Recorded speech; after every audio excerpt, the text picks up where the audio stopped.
Gálatas capítulo 2.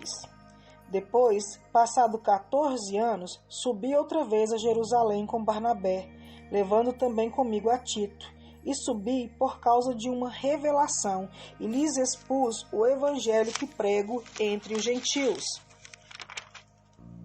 mas particularmente aos que pareciam ter maior destaque, para que de maneira alguma não corresse ou não tivesse corrido em vão. Mas nem mesmo Tito, que estava comigo, sendo grego, foi constrangido a circuncidar-se, e isso por causa dos falsos irmãos que se infiltraram em nosso meio, a fim de espionar a liberdade que temos em Cristo Jesus, para reduzir-nos à escravidão. Não nos submetemos a eles, nem ainda por uma hora, para que a verdade do Evangelho permanecesse entre vós.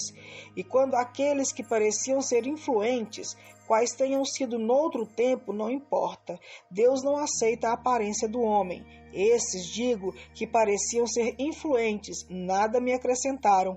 Pelo contrário, viram que o evangelho da incircuncisão me fora confiado como a Pedro o da circuncisão, pois Deus, que operou eficazmente em Pedro para o apostolado da circuncisão, operou também em mim com eficácia para com os gentios.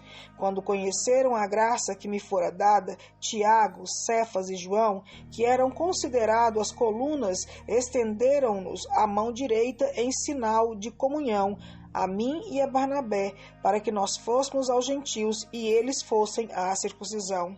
Recomendaram-nos somente que nos lembrássemos dos pobres, e como também procurei fazer com diligência.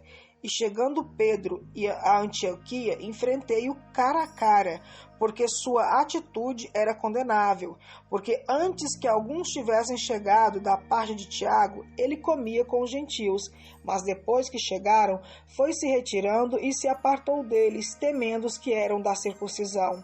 E os outros judeus também foram hipócritas, de maneira que até Barnabé se deixou levar pela sua dissimulação.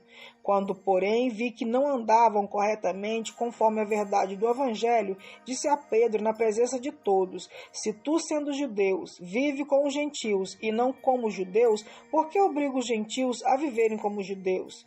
Nós, que somos judeus por natureza e não pecadores dentre os gentios, sabemos que o homem não é justificado pelas obras da lei, mas pela fé em Cristo. Também temos crido em Jesus Cristo para sermos justificados pela fé em Cristo e não pelas obras da lei, porque pelas obras da lei ninguém será justificado.